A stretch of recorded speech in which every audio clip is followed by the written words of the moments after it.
क्यों 7 भाइयों ने खाया अपनी बहन के शरीर का मांस। गांव में 7 भाई और उनकी एक बहन रहते थे। उनके माता पिता का निधन बचपन में ही हो गया था, लेकिन भाइयों और बहन ने जिम्मेदारियों को समझते हुए एक दूसरे का सहारा बनना सीख लिया था। भाई प्रतिदिन जंगल में शिकार के लिए जाते थे, जबकि बहन घर पर रहकर भोजन बनाती थी। एक दिन जब बहन हरी सब्जी काट रही थी तो गलती से उसकी उंगली तेज चाकू से कट गई। खून बहने लगा और उसने सोचा कि अगर भाइयों को इसका पता चला तो वे बहुत चिंतित होंगे। उसने खून रोकने की बहुत कोशिश की, लेकिन जब वह सफल नहीं हुई तो अनजाने में वह खून उसी सब्जी में मिल गया जो वह पका रही थी। शाम को जब भाई शिकार से लौटे और भोजन किया तो उन्हें साग का स्वाद असाधारण रूप से लजीज लगा। वे बहन की खूब तारीफ करने लगे और बोले कि उन्होंने ऐसा स्वादिष्ट साग पहले कभी नहीं खाया। अगले दिन भी वे जंगल में शिकार के दौरान उसी साग की चर्चा करते रहे। रात को जब वे घर लौटे तो उनसे रहा नहीं गया और उन्होंने बहन से पूछ लिया कि उसने भोजन में ऐसा क्या डाला था जिससे स्वाद इतना बेहतरीन हो गया। जब बड़े भाई ने बहन से उस असाधारण रूप से स्वादिष्ट साग के बारे में पूछा तो पहले वह टालती रही, लेकिन फिर झिझकते हुए बताया कि सब्जी काटते समय उसकी उंगली चाकू से कट गई थी और उसका खून साग में मिल गया था।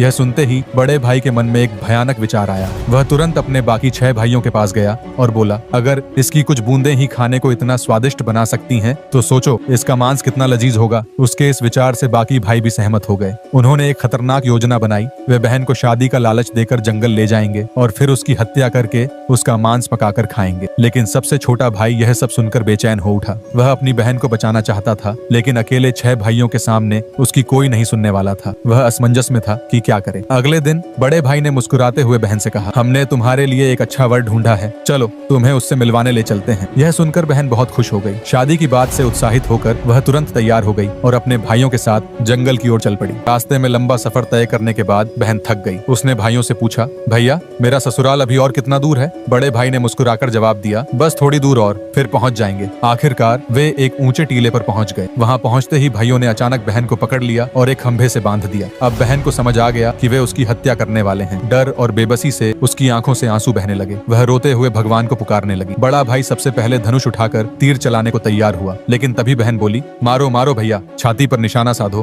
तुम्हारा तीर जंगल में चला जाए। यह सुनकर बड़े भाई ने तीर छोड़ा, लेकिन निशाना चूक गया। फिर दूसरे भाई ने प्रयास किया, लेकिन उसका तीर भी गलत दिशा में निकल गया। इसी तरह एक एक कर 6 भाइयों ने तीर चलाए, पर हर बार निशाना चूकते रहे। तीर चलाने की बारी छोटे भाई की थी। वह अपनी बहन को मारना नहीं चाहता था, लेकिन उसके 6 भाइयों ने उसे धमकाया, अगर तेरा निशाना चूका तो तुझे भी मार देंगे। बहन अपने छोटे भाई की बेबसी को समझ गई। वह नहीं चाहती थी कि उसकी वजह से उसके सबसे प्रिय भाई की जान भी खतरे में पड़ जाए। इसलिए उसने भारी मन से कहा, मारो भैया, छाती पर निशाना लगाना ताकि तीर सीधे मेरे हृदय में उतर जाए। छोटे भाई की आंखों में आंसू भरा। कांपते हाथों से उसने धनुष उठाया और तीर छोड़ दिया। इस बार निशाना नहीं चुका, तीर सीधा बहन की छाती में जा लगा। वह दर्द से कराह उठी और कुछ ही पलों में प्राण त्याग दिए। 6 भाइयों ने मिलकर अपनी ही बहन के शरीर के टुकड़े किए और उसका मांस पकाने लगे, लेकिन छोटा भाई इस घिनौने कृत्य में शामिल नहीं होना चाहता था। वह अपनी बहन का मांस नहीं खा सकता था, इसलिए उसने चुपके से कड़ाही में कुछ मछलियां और केकड़े डाल दी। जब खाना परोसा गया तो उसने बहन के मांस को गुप्त रूप से एक गड्ढे में दबा दिया। कुछ वर्षों बाद जहां बहन का मांस दफनाया गया था, वहां एक बांस का पौधा उगाया। समय के साथ वह पौधा बढ़ते बढ़ते घने बांसों के झुंड में बदल गया। कई साल बीत गए।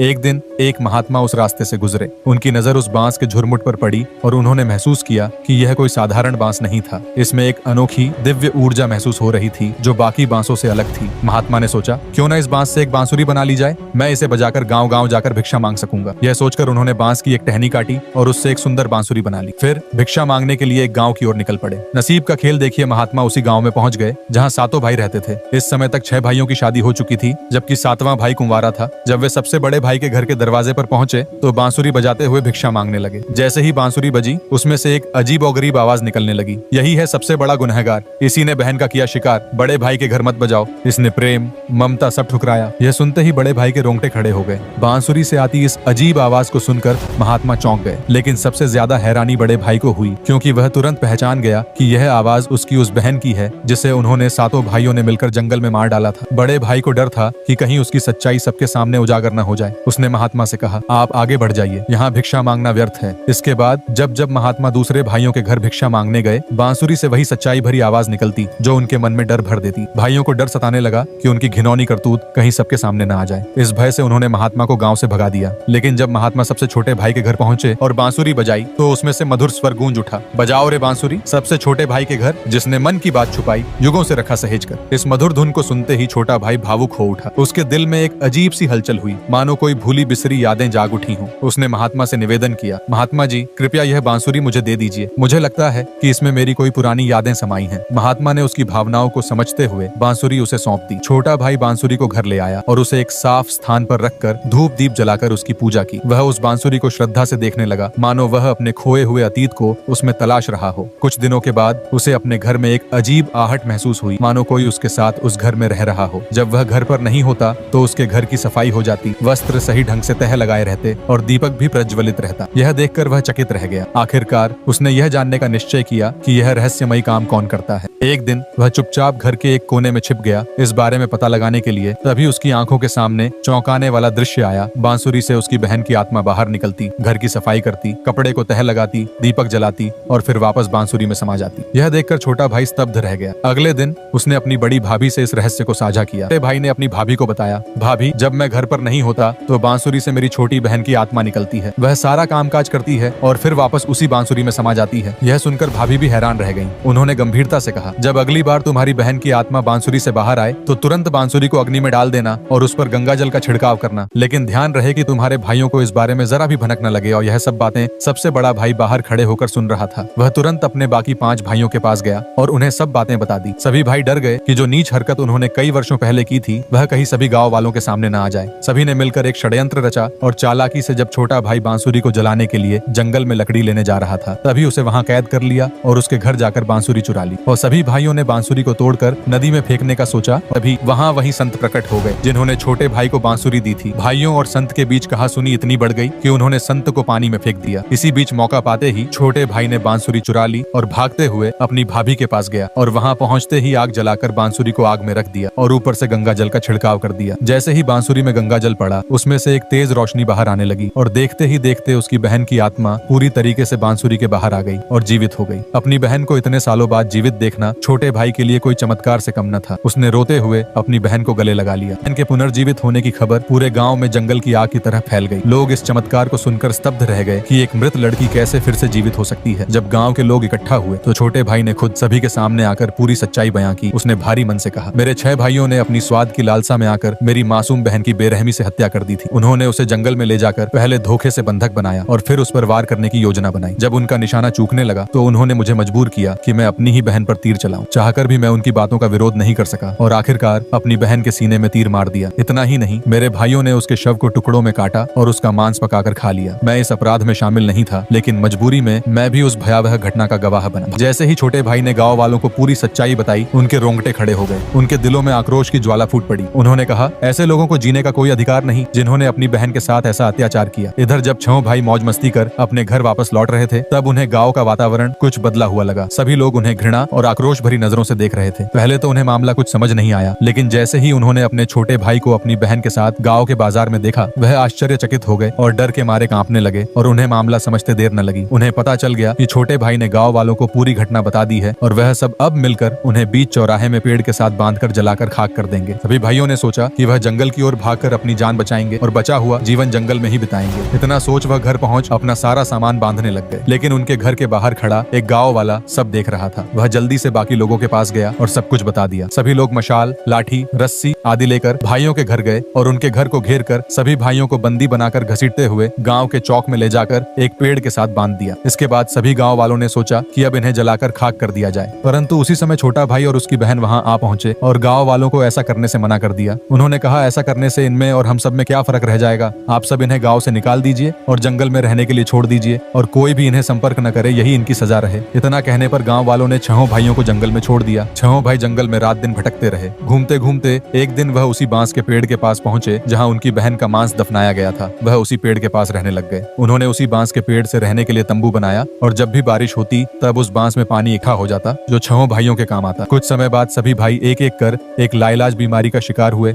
और चल बसे। इधर छोटा भाई अपनी बहन के लिए अत्यंत खुश था, क्योंकि इतने वर्ष बाद अपनी बहन को जीवित देखना उसके लिए कोई चमत्कार से कम न था। उसने एक नए जीवन की शुरुआत की और अपनी बहन के साथ एक सुखी जीवन व्यतीत करने लगा और अपने बीते हुए कल को दोनों ने भुला दिया। ऐसी रोमांचक और दिलचस्प कहानियां हमारे चैनल पर आती रहती हैं। उनका आनंद लेने के लिए हमारे चैनल को सब्सक्राइब कर जुड़े रहे।